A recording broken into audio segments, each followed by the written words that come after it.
Hello, everybody. Welcome to the Journey in Aesthete Wednesday at 2. My guest is, as of yet, not here. I don't believe, but he'll be coming shortly, hopefully. Gonna go do a couple things.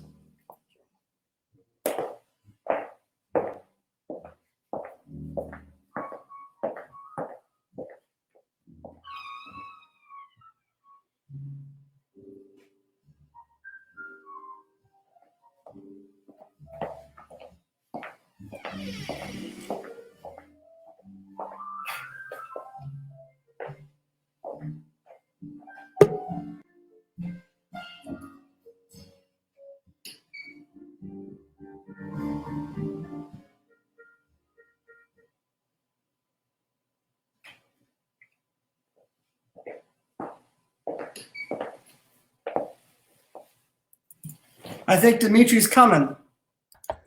How you doing? Hey, there he is. It's good to see you. Good to see you. Can you hear everybody hear everything and everything? I hear you fine. Can you hear me okay? Yeah, you look good. This is my home. Remember this piano? Yeah, baby. Look at all that. You brought that piano all the way there, huh? Oh, it wasn't that far. I was coming from Florida to here. So I don't know if you know the full story, but I was separated from this instrument for about 25 years. No, I don't know that story. Yeah, so this is kind of a big deal to be reunited with it. So we're here to celebrate Cascadia. Do you mind if Hooray! Here we go. Look at this. I was just actually playing a little of the music in the background, the blues you wrote, the Lonesome Road. Yeah. Which is one of my favorites on the album. I should say I like all the music on the album, but there's certain cuts I like more than others. And it's a very, I don't know if you read my comments, it's a very compositional. It's very much a Dmitri Matheny album because it's very compositional. And it's very much an album. And every song is precise and every song fits into a thematic overall whole. That was your intention when you did it? Yes, sir. Thank you. Thank you. Even Wichita Lineman? Yeah. That's my favorite cut on the album, but yeah, that's that was one of my dad's favorite songs. That's interesting. Well, rest in peace. Yeah. I mean, did you read my comment about Dennis Weaver? I had a whole TV movie in my head. No, I didn't see that comment. Where was that? My comment is that when listening to that song, I thought of Dennis Weaver playing in a TV movie, playing a Wichita. Basically, like, looking at Dennis Weaver and his wife could be Lindsay Wagner or something, right? That's a good. Maybe that's 1978, working in Wichita. There you go, Dennis Weaver. So is there anything you want to say? I mean, I got the artist to go out and get Cascadia. Oh. And some really good playing. I really like Bill Anschel's solos on here, and I like Charlie McNeil, his lines that you wrote for him. It's a lot of good writing. So this is an album that has blowing on it. It's improvised. It's a jazz album, but it's also a composer's album, and you're a composer, and there's also really good. Again, the changes of Wichita Lineman are unusual and Cascadia is a great tune. I like, again, there's a lot of changes I like in this album, a lot of writing. It very much reminds me of when we used to play together 30 years ago because you're doing the same thing. Remember? Am I really? Pretty much. I mean, you would come into the sextet and there was a precision. It was very compositional. There were very precise lines, and you write charts that are easy to read, that go down easy, but are not simplistic. It's good music, but the charts are very specific. Yeah. I feel like every tune on this album is very specific. As I recall, you wrote some pretty specific music for that group too. Yeah, absolutely. I think I still have some of those. I don't know really, but do you want to say about what it was like making an album during the pandemic or recording that, just anything else? Yeah, we kind of waited until we started recording in November. Mm-hmm. At the end of that long year when everyone was in lockdown, and I don't know if you remember when it first began, right. They talked about we might need to stay home for 2 weeks, you know, and then they kept kicking the can. You never knew when things were going to come back, but weeks. Right. It started out as days, Right. then weeks, then months, and then, you know, next thing you know, you've been in the same room for a year. And I know a lot of our friends and colleagues got super creative and productive during that period. I kind of went the other way. I for the first time in my life, I embraced hobbies. I went fishing, and I planted a garden, and I kept a dream journal, and I did all this kind of stuff, you know, where I gave myself permission to not hustle for a minute. And you know, because as our friend Hans said, you know, I was burnt out for a few years before this thing even hit, you know. And so I think in a funny way, it was like the shutdown kind of gave us a moment to kind of stop and reflect and think. It was kind of a liminal space, you know, between doing and not doing. And so when we finally did put our music together and go into the studio and do some recording, everyone was really ready for it. I mean, I'm really proud of the band. I really feel like they all really brought their A game. No, the recording's great. I mean, again, the cuts that you chose, the final cuts, are what I would call close to perfect in their, you know, precision. And it's interesting. You're again, your music is balanced because you come out of the jazz tradition, right? But there's a kind of a I keep using the word compositional. There's like a you know, the piece is very much the piece, and part of that is what you were just talking about, the quality of the players play like that. You know, maybe there's a downside to that too, though. You know, I've always been very deliberate. Hold that thought. That's your style. Yeah. Like if you didn't do that, you wouldn't be Dmitri Matheny. So I think you should own it. That's Dmitri. But anyhow, go ahead. No, that's true. That's definitely who I am, and I'm a romantic, and I'm very deliberate in my choices and my note choices and everything, in the way I organize projects and stuff. And I realized when I listen to other artists that I admire that they tended to be more risk takers. There tends to be a little bit more urgency in their music and a little bit more drive and things. And I've never really related to that. So that's not something that I aspire to do or that I try to do.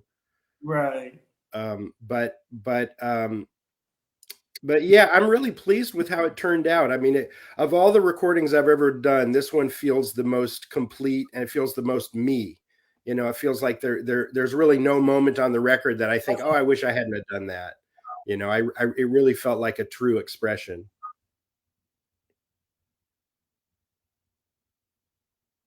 Mitch, I've lost your audio. It looks like you're muted.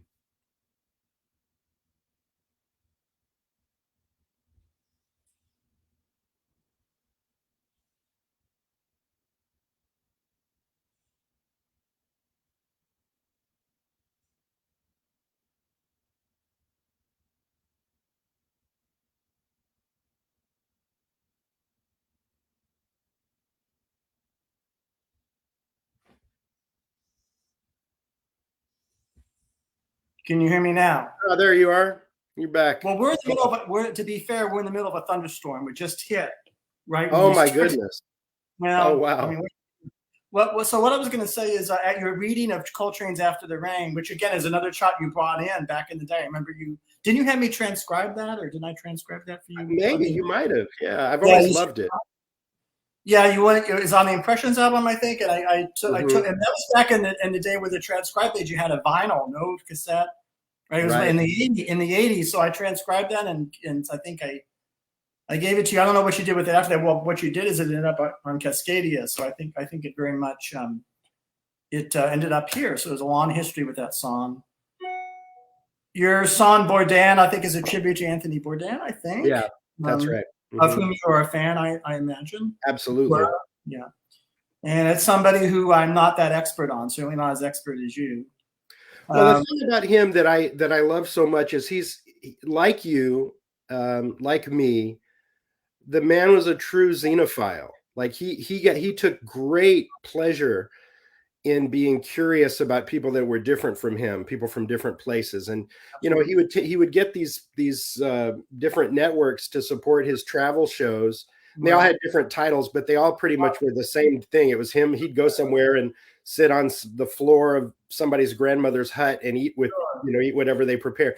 But he always did a nice job of, like, for example, he did an episode of Parts Unknown where he went to San Francisco, and he really did a nice job of kind of straddling the line between like the foodie bougie, food culture of the Bay Area, and then like street food and getting a burrito in the Mission District and that kind of thing. I've always loved his whole vibe, his whole approach, his ethos.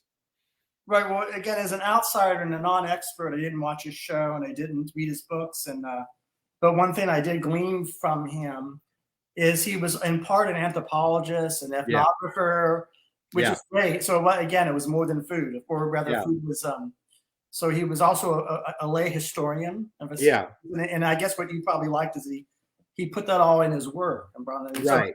So in your piece of music, you get kind of out there. There's a moment in which it gets free, and which is composed in the tune in the piece. But it's still, again, it's that balance. And so you were saying that you got to be Dmitri, you got to be yourself. And I actually think there's not enough of what you're doing. So one of my other high praises that I'm going to say right now is I think there's a place in music for composition and for having beginnings and endings and background figures and specific changes and form. And your album is that. It's very much an album, and I'm glad you're doing it. Well, Mitch, you and I, we came up in a kind of music education in which the elements of music were, the ones you named: melody, harmony, rhythm, form, phrasing, nuance, articulation, intonation, background figures, orchestration, all this stuff. And now so much of contemporary music, I don't want to sound like Statler and Waldorf here, but somebody will play something for me, let's say it's Robert Glasper or some snarky puppy or something, and it'll be cool and it'll be clever and I'll dig it, but it'll sound like an intro to me. It'll be like there'll be this cool little groove and this cool little vamp and people are improvising. It's nice, but I'm waiting for the tune to come and it never comes, so I tend to love, lately my big guilty, not so guilty pleasure is I've been listening to the yacht rock channels on XM radio, just because I realize that a lot of that music, man, I mean you wouldn't know this, Dmitri, but I'm writing a string quintet now. Yeah. And a lot of the changes and a lot of the raw material, the string quintet, piano quintet, I'm sorry, piano I'll be playing, comes from Hall & Oates and Burt Bacharach. Yeah, right. As much as Cedar Walton. There's a lot of Cedar Walton too. But it's but you're right. It's kind of yacht rock. There's some great. I love Michael McDonald's writing, of course. Fantastic, Michael McDonald. And Christopher Cross and all that stuff. There's a lot of that stuff. That the harmony is gorgeous and the melodies are really compelling and they stay with you and everything. And sometimes somebody will tell me so and so is their favorite jazz composer.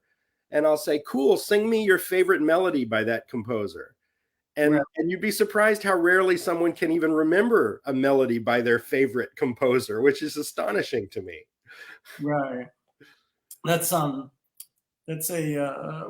course, that's it. I think that the cause of that, again, is I see things in a very, as you know, may or may not, I'm a card carrying pluralist. Yeah. So I think there should be a lot of different ways of doing things. Yeah, absolutely. So the domination of what you would call a less melodic style is, I think, a long after effect of minimalism in classical music and rock, and which is about figures and grooves. Mm-hmm. That's actually the composition or the accompaniment is the melody, is what people that work in that would say, of course. But it's I mean, if you look what I got here. See, so you wouldn't. That's the first edition of Cole Porter's Night and Day, signed. Okay. Nice. I was friends with Bobby Short. I got a Richard Merkin, and I got this Bobby Short signed at the Con Club at Josephine Baker, and that's, and I got Fred Astaire photos, and I got all this stuff. So clearly, one of my interests is the art of that period. Yeah. Right. Which is before minimalism. It's like early classical, right? Right. And it's before a lot of the stuff I love. It's before the 70s, and it's but I wonder.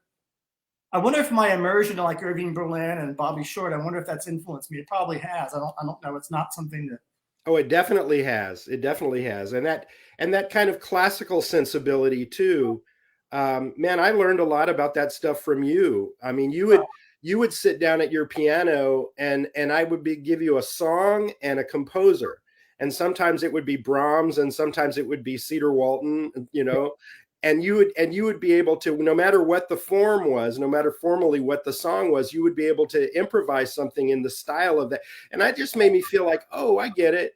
These things that we call genres, that's some arbitrary shit thought up by marketing people. you most musicians that I admire, their tastes are pretty eclectic, and they listen broadly. Well, it's like Charlie Parker being into Hank Williams, right? Which I think Stravinsky.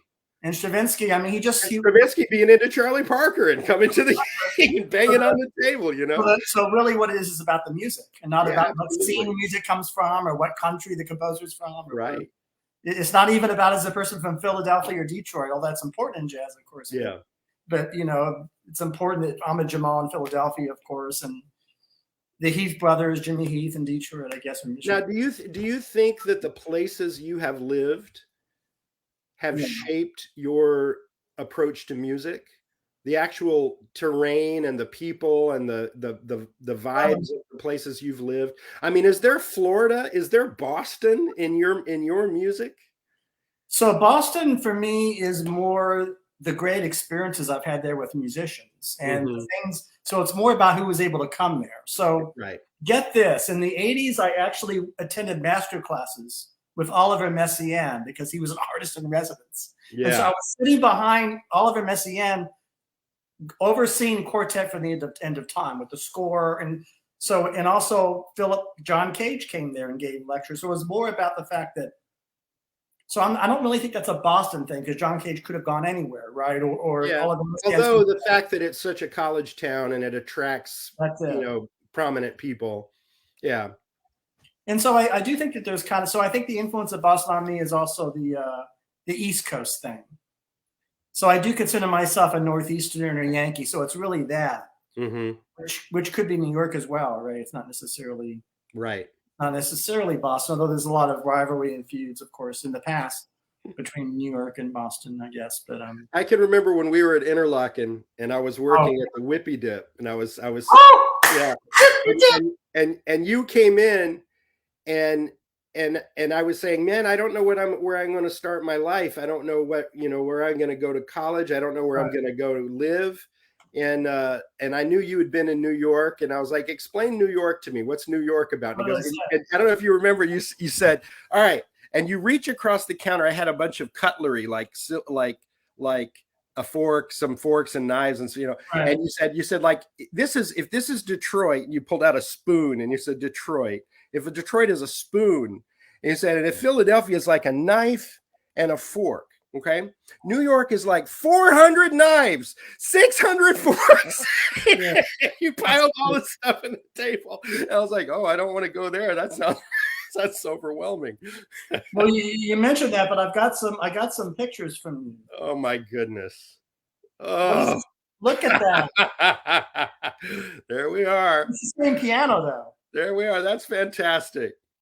Isn't that great? And look, remember this at the Colonnade Hotel? Oh my goodness! Wow. So is that Chris's brother? It's Chris Rose. That's you.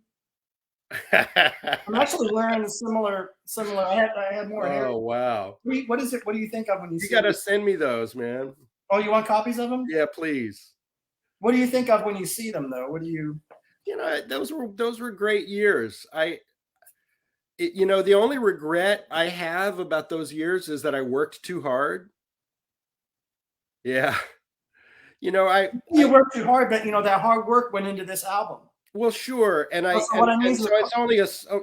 just that I would like to remember more about, that I lived in Boston for 5 years and I have like 5 or 6 very treasured, memories of moments of, but there were long stretches that I can't even remember just because I was working. I was working in a room service job and I was playing in a soft band, I was playing in a big band. Oh, look at that. It goes to her foundation. But anyhow, I didn't mean to interrupt. Oh, no. I'm just saying I wish I would have enjoyed college life a little more and hustled as a band leader a little less back then. Also, I think maybe some of the time that I remember the Champions. Is it the hotel? What was the hotel? What was the name of the Arms? What was the hotel you were working at? Oh, the Sheraton Commander. Sheraton Commander. Remember, you had some college type experiences with some, I think, a young lady or a woman. I think. I mean, all right, Mitch. I don't want to keep people the pressure that you were a monk or that you were a college. No. I wasn't a monk. No. So that was. I don't know if I should have brought that up or not. I don't really know. That's all good. It's all good. But I did love our time together in Boston. Yeah. It was interesting. So you still got that piece I sent you that I hope to do one day with the flugel and the lead sheet with the different movements, and I might be around here somewhere. Yeah. Have you been working on that? Oh, it's finished. I wrote it years ago. I just have to figure out what form it's going to take. Yeah, it's That's I hear beeping noises. Do you have one of those phones or things with alarms and notifications? And I don't know what that is. I'm sorry. I don't know if that's my computer or not. It's a device. It's fine.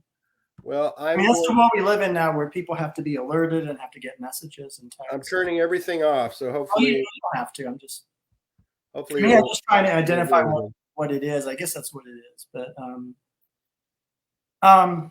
is there anything else you want to talk about this session of this album? How many in terms of takes or in terms of Well, we didn't do very many takes, actually. We only did 2 or 3 takes of each song, and we usually ended up using the first one just because the spirit was right. Some of the other takes might have been a little cleaner, than this. But I don't mind having a few little fluffed notes and things like that if the vibe is right, if the spirit is right, Right. And I would say that one of the things that I really thought went especially well is the drummer, Mark Ivester. I've got a lot of songs that are, medium tempo, straight eighths. You can play it in an ECM-ish straight eighth style or in some sort of Latin groove like a rumba or a bossa or something. And I gave him a lot of freedom. And the only thing I said was let's try to make each composition different. Give me some kind of a different groove to delineate these things, because we don't have a wide variety of tempos and styles and that sort of thing. And I was just knocked out by all of his creative choices. He just does all of these little subtle things that it's kind of like if you're playing piano behind a singer and you're the only musician there, you can do orchestrations on the fly. You can do your own kind of arrangement on the fly. And he was doing that kind of rhythmically throughout the session. And I've done a deep listening where I just listened to him and only what he did through the entire session. And I think it's one of the reasons that it's a successsul project is because of all the finesse and variety that he put into things, Absolutely. He's a great sound on the drums. Mm-hmm. And I guess it gets to what we were talking about, is that it's sort of it's a mood album. There's a lot of moodiness and mood on it. Yeah. Which is interesting. That's like in a way redolent of other era. That's actually in a way a little bit of 50s, early 60s, Mad Men era. Yeah. A little bit. I'm not saying that in terms of the ballad or the mood or like Music for Lovers or there's a little bit of that in it too, and that's all part of the. I'll take it. Sure. Yeah. Bachelor. So much of my favorite stuff is from 1959. Okay. So much of my favorite music and art and everything, and that I would be surprised if that era didn't find its way into what I do, because I consume so much of it visually and musically and otherwise. I wonder why people are attracted to the eras they are. Like for me, it's 1979, not 1959. Yeah, I know. And I'm wondering why that is. I wonder. It's kind of a mysterious thing. Well, most people end up having a a kind of attraction and an obsession with things that happened around when they were 12 years old.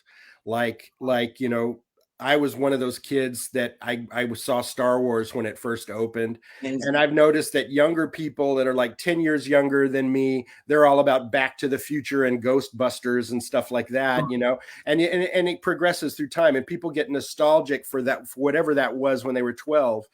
And that probably explains my love of James Taylor and you know, that sort of thing. But your thing with the 70s is so much deeper than than just having grown up in the 70s. Now it's a you're like a full-on curator of a 70s museum. Yeah, I wish. I mean, if I move, I don't know what you're going to see, but in the distance you can see. Hold that thought. Entertain. Just talk. What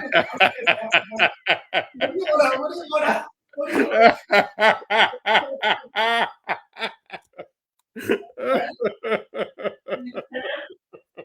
Are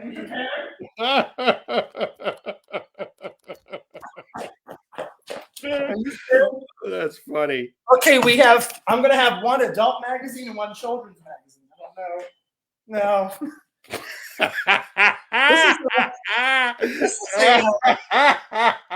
This is a feminist porno magazine that women put out. I don't know if it's I can't really show the inside of it really too much, but Foxy Lady. But this magazine was the inspiration for that TV series Minx, I think it was played this year. So we got that, and we have, of course, children's band Dynamite. These versus the Beatles. And then we got, I mean, these are random. I just, I could have said Night,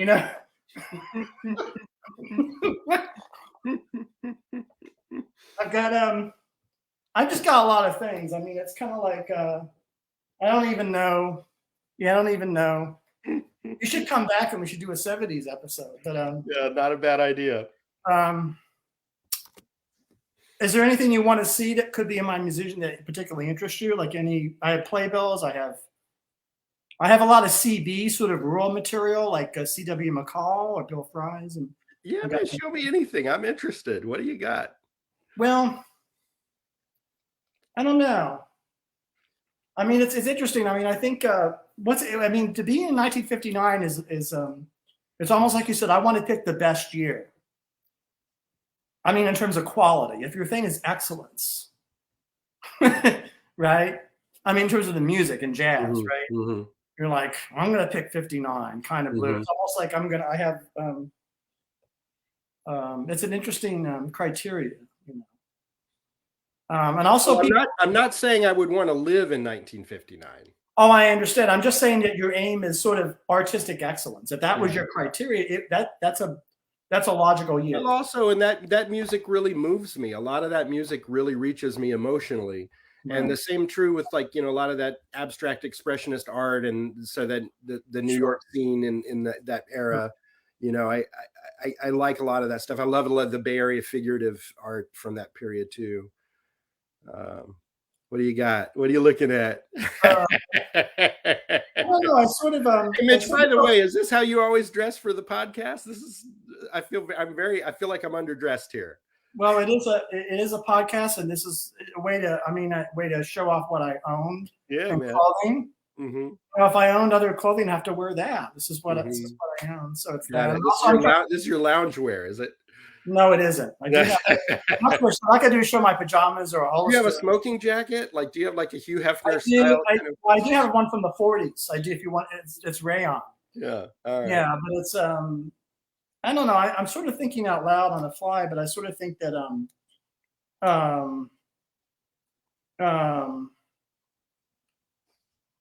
know I'm sort of moved to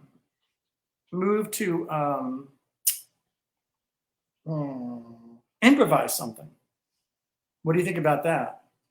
Feel free. Something for Dmitri. Now, this is interesting because I don't really know, because you were talking about melody, Mm-hmm. And I wrote for you a very specific melody. If you recall it, like.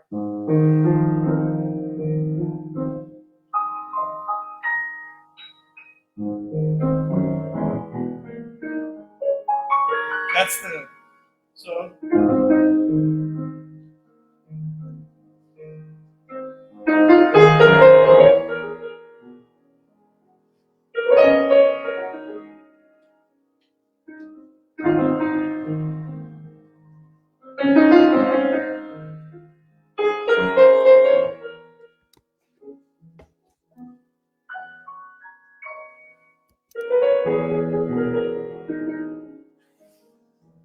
Watch.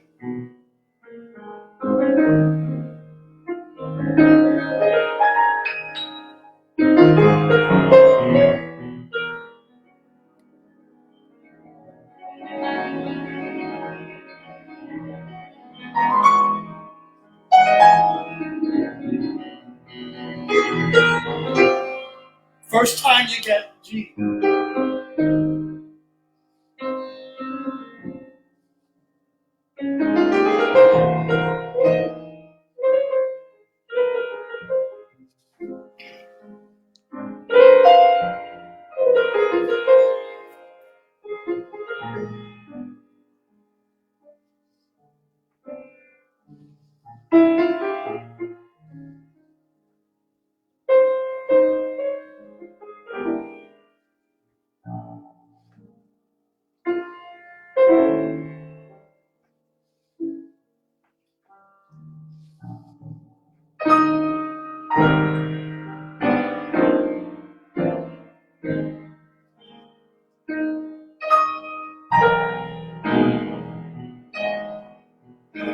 But that's very right. That's a melody. That's a traditional. When you say that's kind of a thing you like, kind of a because if you're playing that flute, you go. I have to throw that in there.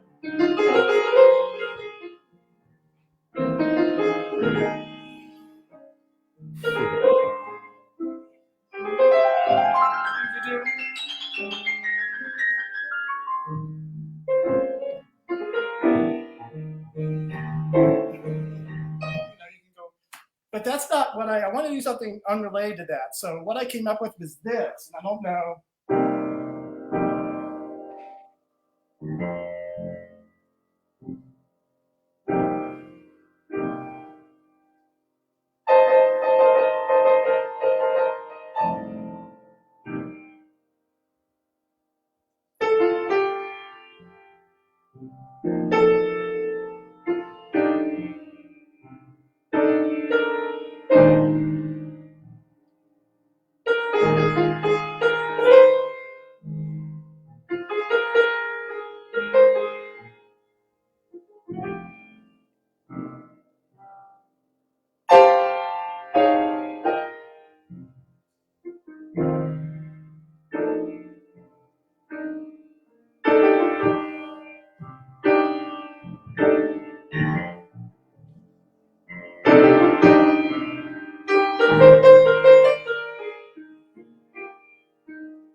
That's the full of these.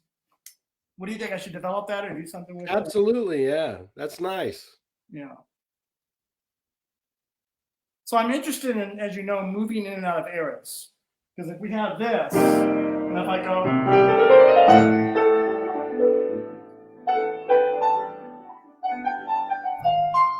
which is kind of a little, it's like a little, it's time travel. I'm like, what? Yeah, it is a little time travel. But that's my style. I sort of figured I've been working on that for 20 years about how to, because I want the listener to be moved from one era in a second, another, and it, you know, right?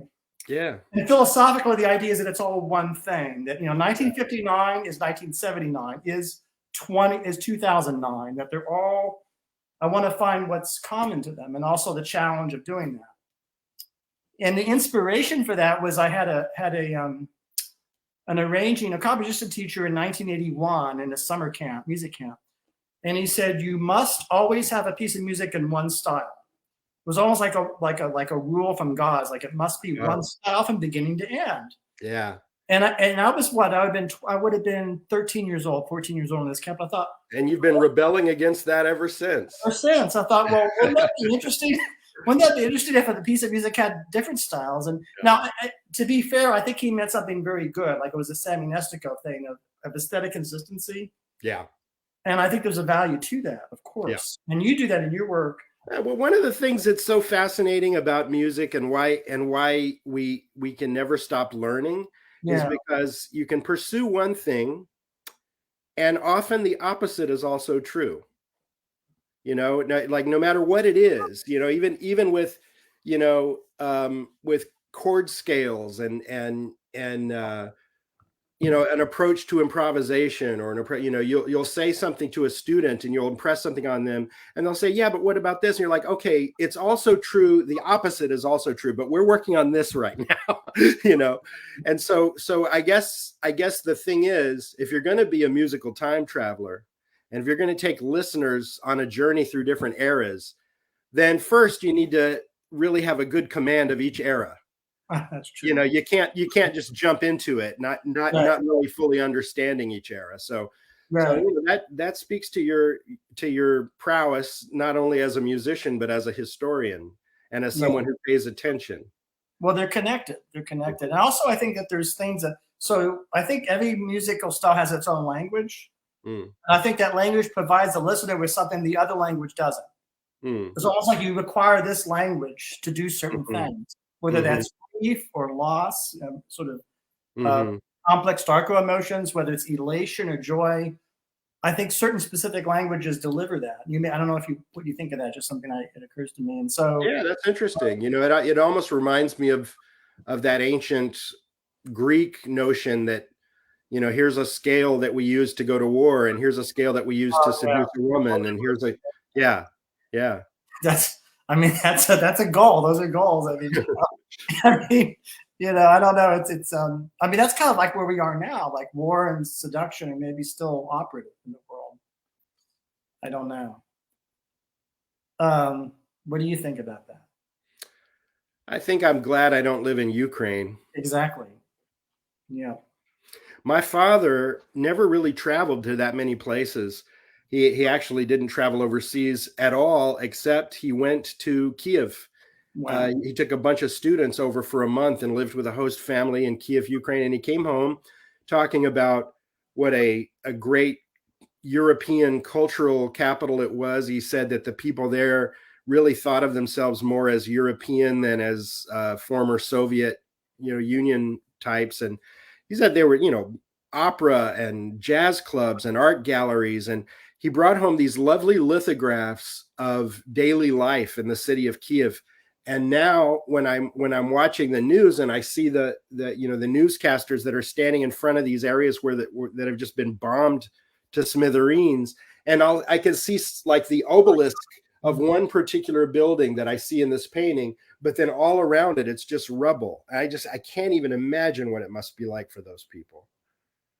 Yeah, I know, it's awful. I mean, I am following the news as best as I can. I'm definitely on Team Ukraine. I'm definitely with them, and you know, but it's I don't know. I mean, it's a very difficult conversation. The conversation about war on the ground and geopolitics, and it's difficult because I think the future, you know, everybody imagines different futures, you know, and I think it's a little bit like the Keith Jarrett liner notes. I think he wrote liner notes, I think, after 9/11, right? He did something in 2002, I think, right? And I think his liner notes were like, you know, there's not enough beauty in the world, or there's not enough something to that effect, or absence of beauty, ugliness. And I think it's funny. It's 2022. It's the same thing I think he was talking about then. Oh, for sure. Well, you know, when we were at Interlochen, I remember I had a, what? Yeah. Your album is all about beauty. I mean, absolutely. Yeah. And it's also, you know, a lot of the music that's coming out now is is activist in some way and has some sort of extra musical message. Very much so. This album doesn't. This album is about the feeling and about the music, and but I remember when we were at Interlochen, I had a history teacher point out something that I never really thought much about before, which was that what we study as history is largely destroyers and creators. We learn about the art of a particular era and the art and music, and we learn about the wars and who died and who won and what kings supplanted what kings, whatever. And then very pointedly said, and you get to decide in this life whether you want to be a creator or a destroyer.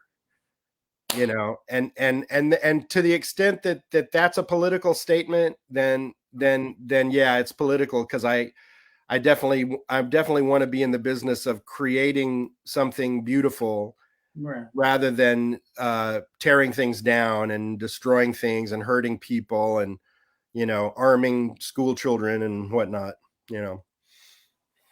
Yeah, I mean, it's again, difficult conversation, and I don't really. Was that Scott Dean? Did you go deer hunting with Scott Dean? I'd never went deer hunting, no. With him, because he did that, right? He was kind of he's a great teacher. I don't know what happened to him. Scott, we're talking about the history professor Scott Dean at Interlochen. Yeah. I think he would have been kind of a center right person politically, right? I'm sure he was. I think he voted for Reagan. It's interesting department because you had him, but you also had an English teacher. I mean, a history teacher, a blonde history teacher who I liked her very much. I don't remember her name. She would show all the president's men, so she was left. She was center left. It's interesting the panorama of politics. Of course, politics changes a lot, right? And people's like my politics now are, and I'm going to say it here in front of the world. For me, it's all about being anti-Trump and anti-Trumpism. That's more important than anything else. So that means I put that first and foremost over liberal or conservative or Biden or all that. And then that's a very particular kind of perspective. And I got to tell you, is not the perspective of most of my colleagues on the left, right? Who are trying to create a certain future, who are very committed, but they're not dealing with this 1 million member mass movement that Trump created. Right. They kind of destroyed our country, basically. Yep. And actually they're going to run again and created this thing. And it's a mass movement like a mob, right? It's like a mob of people who have bad ideas and hallucinations and fantasies and programs, many of which are attached to one particular denomination of Christianity and its particular reading of the Bible and all the rest of it. And just, basically no taxes. And actually Stephen March wrote a book. I think it's called The Coming Civil War that came out this month. And he calls it the sovereign movement. That's what they call themselves. And he says it's 30% of the, not 30%, I'm sorry. He says a third of the country is into this stuff. Yeah. And they're aimed at what unites them all is destruction of the government. They want a world without government. And I guess that includes people collecting Social Security checks. So it's weird, or Medicare. And so. Oh yeah, no, they definitely, it's like they haven't really thought it through. Right. Imagine a world where all of the things that you want come true, and really imagine it and what it would mean. I don't feel like they've done it, but yeah, you're right. It's astonishing how many people now just kind of blindly side with a particular tribe and just sign up for everything that tribe espouses, without thinking about each individual issue or without any gradations of shades of gray. It's just us or them, us and them. I don't really get it. The term cafeteria Catholic. I'm a cafeteria in everything. Yeah. In my music, and sure. So I'm a proud member of Democratic Socialists of America. Yeah. Which is a socialist group. Right. DSA. Cornel West told me to join personally. Back in the night, says you need to join us with DSA. Do I agree with them on most things? No. I mean, they're the Bernie or bust people. They're the people that think Bernie is the second coming of Christ, and at times, and right. And then other times they're saying the Democratic Party is a sellout party. I mean, but I don't get involved in that stuff. But I'm an organ. so sometimes you have to join a group, but you don't have to agree with everything in the group. On the other hand, I'm very conservative on foreign policy issues, so I'm like Ann Applebaum. I'm like, well, there's a place for defense. And, Yeah. and you've always had a strong contrarian streak, Mitch. Yeah, I guess so. Which I respect. You're not a sheeple, as the QAnon people would say. Well, I mean, remember you were campaigning for Dukakis? Remember when we did that radio gig and you had a Dukakis button? I don't remember that, but I remember you had big Dukakis. You had been handing out flowers for. I remember we got upstaged by Live Llamas. We were the opening act for Live Llamas. That's right. And I can't say that my career has progressed much further from that time, but I'm still here, and that's something. I'm still out here doing it. Oh yeah, to be alive and to be and sort of, but I didn't know what we'd be talking about politics, but I was just trying to describe my political perspective, which is cafeteria. It's a mixed bag. Sure. You fight for the things that you have your ideal, right? And the ideal might be overcoming capitalism or fighting for socialism. That might be an ideal, right? Yeah. But you might be in an historical situation when you have to be pro-capitalist. Right. If the capitalists are anti-Trump. Right. I got you. It all depends. So it's kind of like maneuvering. It's like there's where you are in history, and then there's what's possible. Right. And that's, and then what I really care about is movies, books, and music, right? And like your album, much more than these things we're talking about now. So yeah, that's kind of like, and I like that you're touring. You're playing all these places in Seattle. Is it Seattle? Yeah. Well, here's the thing: is I don't really like to fly, and so I don't know when I'll be traveling internationally again, right. because I'm trying to mostly drive everywhere. So wow. Yeah, but yeah, I love it. I love to travel, and I love to play music, and I figure I've got a few more years of this, before it starts to, it wears on you being on the road. It really does. Oh, sure. And in that regard, it's a younger person's game. On the other hand, I've come to really appreciate and enjoy really simple pleasures of life on the road, and I don't require a whole lot of care and attention and excitement to enjoy myself. I really like just to enjoy.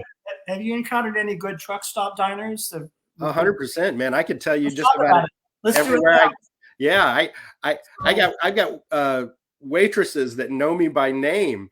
There's a spot that I love to stop on my way across from Oregon into California. I need to come on the road with you. Oh yeah, you would dig it. There's a place called the Hilo Cafe in Weed, California. Yes. And they have the best like Marion berry pie with coffee. It's just exquisite. And I always stop there. No, whether I'm hungry or not, I stop in there.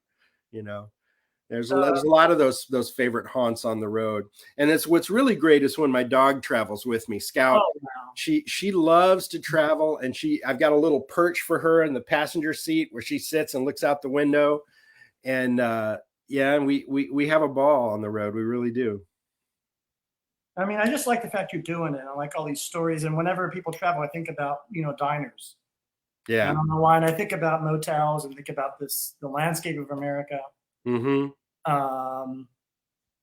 Yeah, it is interesting that when you travel through, like, let's say you're traveling along the old Route 66 and you're literally in Gallup, New Mexico, Amazing. And there's very little there, that speaks to that bygone era, except along the highway, there are all of these little funky travel stops and diners and bars and cafes and these weird little tourist traps that are still there that people, pull over to check, and in those moments, that feels like time travel too, man. It is. Because if you're in one of those places, you'll be traveling. Yeah. Spiritually, you're back to right. You're back right. To that one. Yeah. Kind of like my Dennis Weaver fantasy of this unproduced. Dennis Weaver. My unproduced TV movie. McCloud. Well, I'm a fan of Dennis Weaver. I don't know if you know, I does a whole. Well, Dennis Weaver was a really interesting ecologist. He was into channeling and psychic stuff. He was into what Shirley MacLaine was into and trying to. And my old high school in Tucson, Arizona is adjacent to Dennis Weaver Park. I don't know if you knew that. I got to go there. I get that. I mean, luckily, It may not be the same Dennis Weaver, but that's all right. We like to imagine that it's McLeod. Okay. Well, I don't really. I don't know what else I could show you here. I have so many things here that would. I do have a first edition of "Raise Up Off Me." I'd like to see that. Hampton Hawes. How about that? Isn't that great? Yeah. 1976. Is it signed? No, I'm a little young, like Captain Hawes. Yeah. I think Hampton Hawes passed in the 70s. Yeah. And I never. But do you know this book? It's great. You know, it has one of the chapters is called Watts Burning. You know, and he says an F7 chord is no big deal. Like I think the last chapter, he says a tune has an F7 in it. And he's talking about playing with Red Mitchell and, you know, that special way Red Mitchell tuned his bass and how much he loved just playing with Red Mitchell in this bar. And it's just great. It's all from his voice. And if you like Hampton Hawes and you like that era. I just saw Red Mitchell's widow the other night, Diane Mitchell. She's one of the, she comes around to gigs and supports the local scene in the Northwest here. Fantastic. Just saw her the other night. Yeah. So she's a fan of your music, which is good. Well, I would say she's a fan of the scene. She's very supportive of everybody. Amazing. There's a pretty vibrant music community in the Pacific Northwest. It actually reminds me a lot of some of these places I've been in Europe, where every little town will have like one concert series and one jazz club, and but it's not a lot. But if you're willing to travel, you could just stay in this region and work every night, because all of these little places. You know my dream project? Tell it. Is to write a piece for you and Pete Chrisley. Oh yeah. Doesn't Pete Chrisley live near you? He lives right up the road. Do you ever see him or talk to him? Yeah. We've worked together, and we actually played together in Chandler, Arizona, of all places. At a cafe. Yeah, but he's great, and he's one of my favorite tenor players. Yeah, he's fantastic. He's a lovely player. I mean, How do you know where everybody lives, man? Well, because he plays at Boxley's all the time, right? Oh yeah, a lot of live streaming for Boxley's. And, okay. You know, and also Linda, he had that band. Yeah, Linda works with him a lot. And also, that's good music. That's like my kind of music, and it's kind of. But I think Pete Chrisley is he totally unique, right? He's got the sound, and he definitely has an identifiable sound. You know. And there's a lot of soul and blues in his playing. Right. Yeah. If you two together, that would be fantastic. I mean, to me, that's like the music I listen to is from that, right? I listen to the Tonight Show band. With Don Menz and Pete Chrisley. That's why for pleasure, And sometimes Clark Terry. Right. Yeah, those Clark Terry moments were great. Amazing. Yeah, that was partly why I fell in love with the flugelhorn, was seeing that stuff. Yeah. Remember when Clark Terry would come on and he would play like Perdido or something with the big band, on flugelhorn, and it was really great. And of course, imagine that now. Imagine a late night TV show where a jazz musician comes on and plays an entire song. And then the song is over, and then they go to commercial, That's right. I mean, that's what a different era we came up in. They had jazz and classical on the Grammy Award telecast when we were kids. And also Johnny Carson was into that stuff. Right? Yeah, Johnny was great. Pete Barbuti. Yeah. Pete Barbuti. And also comedy, I mean, there was a lot. That was sort of the late 70s, your little pocket there, late 70s, early 80s, man. That's when remember did we even play at Catch a Rising Star in Boston? That was when the comedy boom was just happening, and all those. Yeah. It's funny. I mean, it's funny to because right now there's all these streaming television shows. Do you watch those shows? Sure. Like a Stranger Things. Yeah, I haven't started it yet, but I'm looking forward to it. Well, I just finished Hacks with Gene Smith. Oh, yes, great, isn't it? Did you watch the finale? I loved it. No, I've got 2 more episodes. I'm not going to say anything, but okay, I've got 2 more episodes. Don't tell her, me. her sidekick, like the millennial, and her is fantastic. Oh yeah, Hannah Einbinder. It's just Einbinder. Yeah, I heard Dana Gould on his podcast said that he went to her gig and heard her stand-up comedy, and it made him want to quit. He said she's so good, and her stuff is so smart and so sharp and so hilarious that he just felt like, what am I even doing? You know? So yeah, she's great. I really enjoy it. And I think the guy that plays the agent, the young guy, I think he's the writer and showrunner and creator of the show. I think. That makes sense. Pretty sure. Yeah. Well, I'm glad you're a fan of Hacks. Yeah, no, she's great. But sort of one of the things Hacks is about, and I'm sure they would not describe it this way, it's the way Mitch Hampton's going to describe it. Yeah. It's about historical time. Oh, of course. It's about someone asked me, what's your favorite genre? I say comedy and manners and mores. It's about historical time of like what somebody now who's 22 thinks about sex. Yeah. Or gender. Yeah. There's somebody 65, very different. Right. And all the people in between. And so that's the source of the comedy.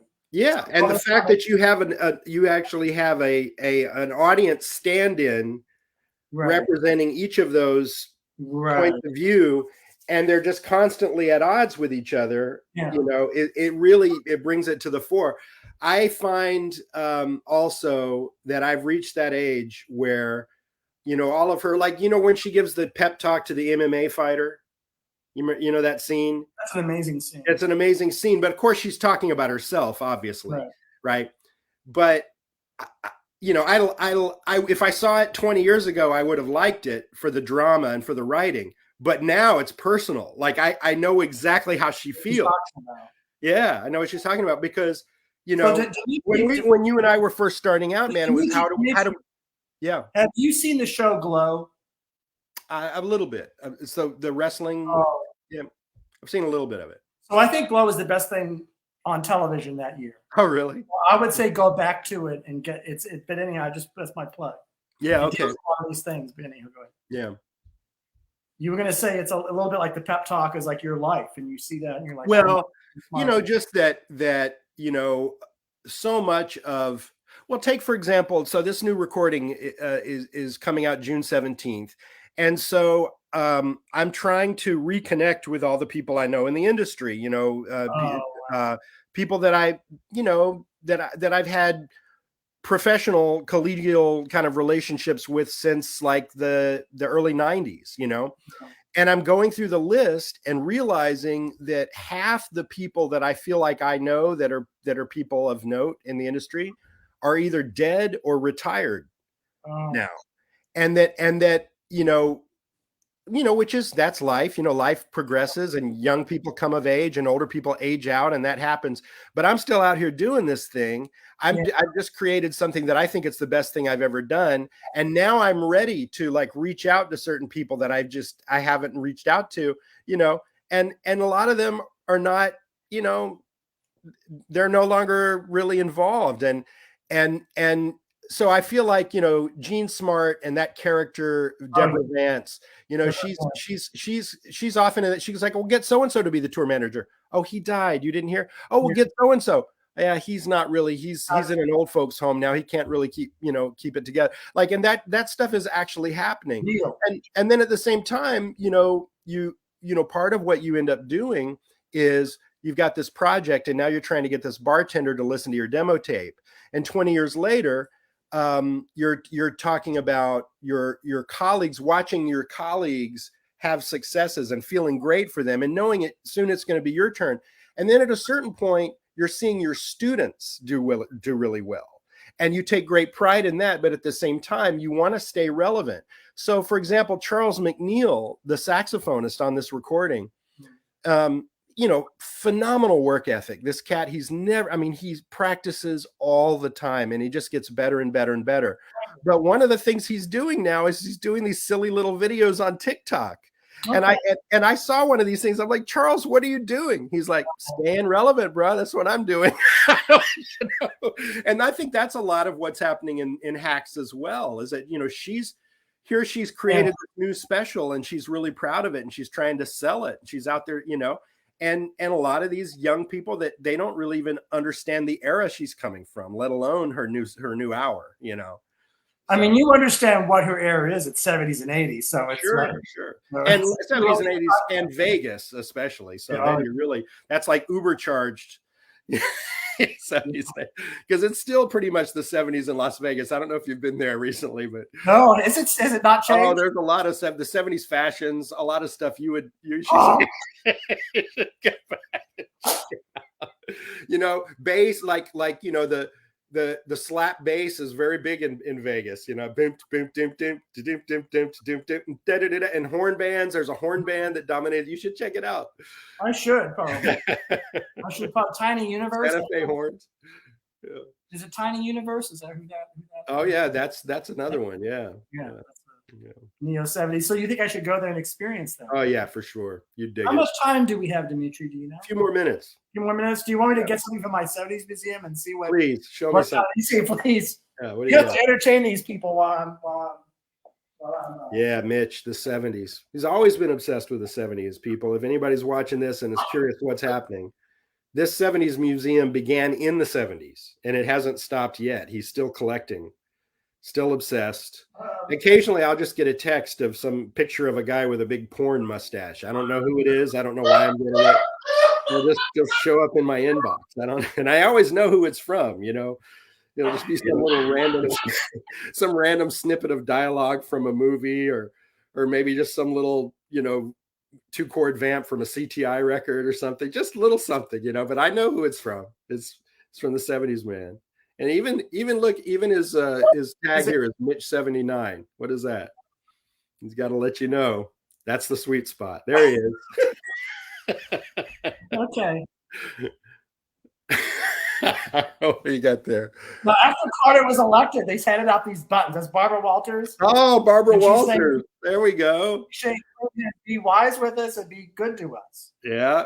So, I'm glad it's Barbara Walters. At first, I thought you were showing me Anita Bryant.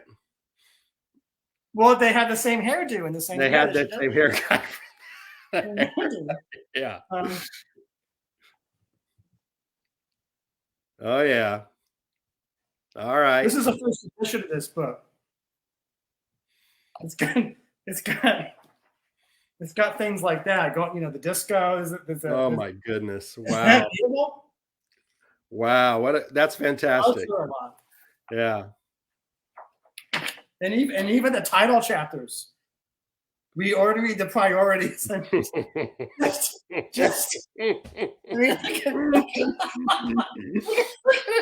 All right. What a world. I know this is like, I mean, you know, it's like. But Mitch, let me ask you something. In all seriousness, though, dude, you know your look is very dapper. It is not from the 70s. No. Do you own a corduroy leisure suit? I have a Ron Burgundy jacket. You do? I actually have a big lapels. I have an authentic 1970s newsman burgundy double knit blazer. Do you want to get it? Go get it and put it on. I got to see it. I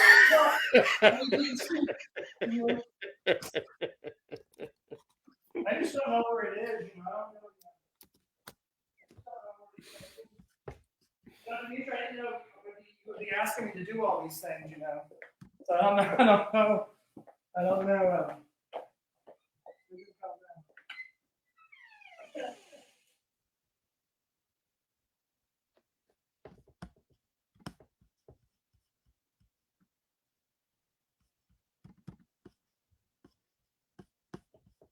You know what, Dmitri? Yeah. I think it's being cleaned. Oh, okay. All right. But if you want to do another show, we can bring it back. Yeah, let's do that, man. I got to get going, but let's do another show and have it be exclusively about the 70s museum. When do you want to do that? Whenever you want, man. We can reschedule it. Like let's email and figure it out. One last thing, Dmitri. All right. This was the headmaster of the school. No, it is not. It is Ron Highsmith, our headmaster, teacher, feature. Look at that. Unbelievable. Wow.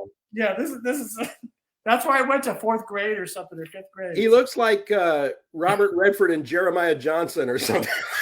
Right. All right, brother. I got to go. Good to talk to you. Really great. Yeah, I'm glad you enjoyed the recording. And I hope people watch this, and I hope this record sells. Thank you. And I hope people come to see you when you're in their town. Thanks, Mitch. Thank you. Take care.